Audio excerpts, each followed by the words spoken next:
13.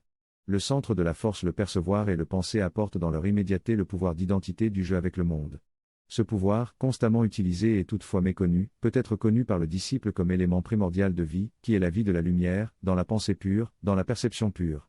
Avec cela, on indique une expérience consciente de réintégration, possible aux chercheurs réellement modernes, une opération volontaire de reconnexion avec l'essence des choses, à savoir avec ce dont les déités originaires s'approprièrent, en privant la pensée de l'être humain, mais en la lui concédant comme conquête extra-individuelle, à condition qu'il se conformât à leurs règles et ne fisse pas appel à un jeu individuel. Dans le moment prédialectique du percevoir et du penser, comme on l'a montré, l'expérimentateur moderne peut retrouver l'essence, pour autant qu'il se dérobe à l'antique assujettissement intérieur aux déités qui dominent la pensée séparée de l'essence. Il peut réaliser en soi une opération de libération de l'essence, au moyen d'un acte autonome du vouloir, auquel répond la force même du jeu supérieur, en orientant graduellement le disciple de l'humain au supra-humain, vers le seuil des nouveaux mystères. Au point où le jeu rencontre le corps astral, pour le percevoir et le penser, se produit chaque fois, comme un processus suprasensible de la lumière, ou de l'essence, la réémission de la chaleur cosmique primordiale. Ce rallumage est normalement ignoré par l'être humain doté d'une conscience dialectique simple, en réalité, tandis qu'il l'utilise, il s'oppose à lui, parce qu'il tend tenacement à recevoir la chaleur des instincts, qui est la même chaleur, asservie à la vie animale. De la pure chaleur de lumière, en réalité il en jouit inconsciemment comme du pouvoir de l'identité du jeu avec les choses ou avec les mouvements de l'âme. Le disciple porte l'expérience de la chaleur de lumière dans le centre éthérique du cœur. Il sait qu'une telle chaleur de lumière ne peut être éveillée par l'émotionnel, émotionnalismo, inévitablement lié à la corporéité. La perception de la lumière est la première forme de réintégration de la pensée comme lumière. Le disciple doit désormais conduire l'expérience au moyen d'un support extracorporel et cependant interne à la corporéité, qui est le corps éthérique, ou corps subtil, linga sharira, le premier tissu de la lumière, qui lui soit donné de percevoir objectivement. Il réalise le premier centre des courants éthériques dans la tête, en un point interne localisable entre l'épiphyse et l'hypophyse. Ces deux glandes sont respectivement des véhicules de confluence de deux courants éthériques essentiels, normalement opposés entre eux et s'harmonisant seulement dans l'acte prédialectique du percevoir et dans les moments de la connaissance, ou de la perception impersonnelle des vérités. Par l'ascèse, le disciple doit pouvoir préparer l'harmonisation des deux courants. De passage, on peut faire allusion au fait qu'à toute forme de névrose ou de psychose, on peut faire remonter l'aggravation de l'opposition entre ces deux courants, le mental égoïste et le cardiaque cosmique.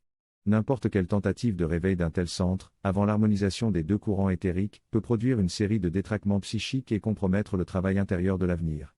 L'harmonisation des deux courants est le résultat d'une moralité élevée, d'une abnégation illimitée et d'un état de patience et de compréhension, et aussi d'harmonie pleine d'amour, vers tous les êtres, y compris surtout ceux qui apparaissent des producteurs du mal humain. Grâce à une telle harmonisation, le corps physique tend à recevoir de la chaleur de vie de l'astral divin, plutôt que de l'astral animal ou des instincts fluents dans le sang. L'animation du centre éthérique de la tête doit procéder selon le thème de la lumière.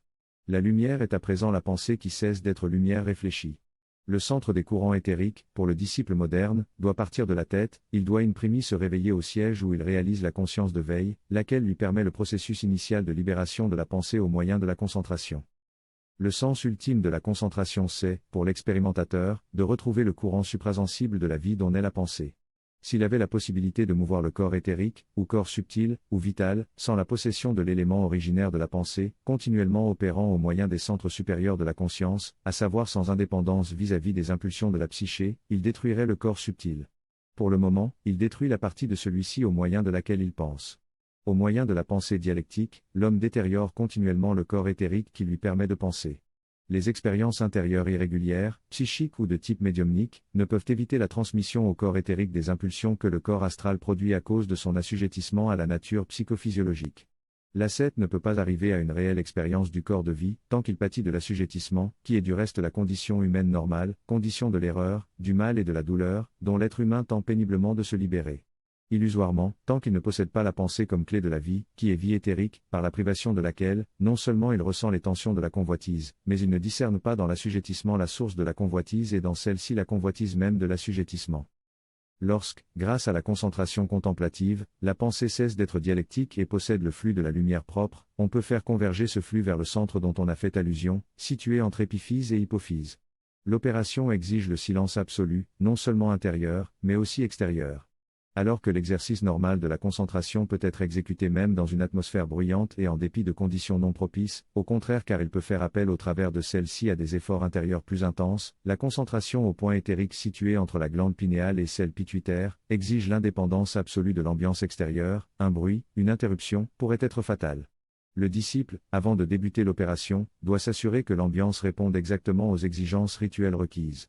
Le sujet initial de l'opération de lumière est celui final de l'imagination du soleil, la lumière en moi, qui résume les imaginations précédentes de lumière, depuis la lumière resplendie dans les ténèbres à la contemplation du soleil de minuit. Par le centre éthérique de la tête, le disciple entre dans une région de sécurité intérieure, parce qu'il se trouve au point où à la plus grande autonomie par rapport à lui-même répond la plus grande ouverture au monde spirituel. La plus grande autorité vis-à-vis de ce qui est nature inférieure, s'identifie avec la plus grande dépendance du logo, ou de la Shakti divine. Une telle dépendance est une conquête de la volonté réellement libre. Dans ce centre, l'opération de lumière, dite Operatio Solis, réalise l'initiale présence du jeu comme principe de la lumière. Cette présence, comme renforcement de l'état de veille, est la garantie de la régularité de l'expérience, l'absolu contraire d'une condition médiumnique. Le principe cosmique du jeu est la force qui harmonise en réalité les deux courants éthériques fondamentaux de l'organisme animico-physique, normalement opposés à cause de la conscience dialectique, ou réfléchie, qui puise, et en même temps s'oppose, à sa propre lumière. L'harmonisation transforme la connaissance mentale en connaissance supramentale, ou imaginative, en rendant l'instrument imaginaire de la magie supérieure, ou divine. Celle-ci est accordée par le monde spirituel, dans la mesure où le disciple obtient la capacité d'un usage absolument impersonnel de la force. Dans le centre éthérique de la tête, le disciple réalise l'affluée du courant de Kundalini, constitutionnellement déjà remonté des profondeurs. Son art est de descendre dans la profondeur, selon un mouvement inverse de celui des techniques tantriques, dont le but est une opération de profondeur visant à réveiller, à partir du centre le plus bas, le courant de chaleur de lumière. La réalité c'est que dans l'humanité occidentale s'est incarné un type déterminé d'ascète, qui ne constitue pas une majorité, doté de l'activité des centres supérieurs de la conscience de veille, justement parce qu'il a obtenu, lors d'une existence précédente, le réveil de la Kundalini. Un tel réveil s'est substantiellement réincarné comme pourvoir de l'autoconscience, à savoir comme pouvoir conscient des porteurs du jeu, parce que penseurs et scientifiques. La chute dans le matérialisme n'est qu'une déviation provisoire d'une semblable possibilité suprasensible. Toutefois, le dépassement de la déviation matérialiste ne peut pas être un fait gratuit ou fatal. Il est la preuve extrême de la conscience de la liberté humaine, c'est-à-dire l'exigence d'une solution initiatique de la crise actuelle de la civilisation. L'ascète des temps nouveaux ressaisit le courant de la Kundalini au centre des courants éthériques de la tête, pour le ramener dans les profondeurs. Chez le type humain originaire, atlantéen, le courant part du cœur, chez le type humain post-atlantéen, il se focalise à la base de l'épine dorsale et la tâche de l'ascète proto-arien est de le réveiller à partir d'une telle profondeur, pour qu'il remonte à la tête. Chez le type humain moderne, le centre est dans la tête, mais imperceptible à la conscience qui se forme au moyen de la cérébralité, une tâche de l'ascète c'est de le réaliser au-delà de l'écran cérébral, pour le reconduire dans le siège du cœur, où il est déjà métaphysiquement, n'ayant jamais cessé d'y être. Dans le centre du cœur, demeure à l'état latent, depuis l'époque de la chute, le germe suprahumain des courants éthériques qui unissent l'homme avec le cosmos réel, ou cosmos éthérique. Une fois le réveil du centre éthérique du cœur obtenu, la domination des courants éthériques est assurée par la remontée future au siège supérieur, qu'une ancienne tradition taoïste appelle justement cœur céleste, selon un processus de réintégration, dont on fera allusion d'ici 2 paragraphes. Le cosmos physique mesurable se situe par rapport au cosmos éthérique non mesurable, comme les vêtements se situent par rapport à celui qui les revêt. Aucune mesure physique, aucune exploration spatiale, ne peuvent appréhender les réalités du cosmos. L'initié réalise d'avance ce qui pour l'humanité sera un processus spirituel naturel de l'avenir, l'œuvre de l'initié est métaphysiquement nécessaire, pour que soit entrouvert le passage vers la rédemption de l'humain.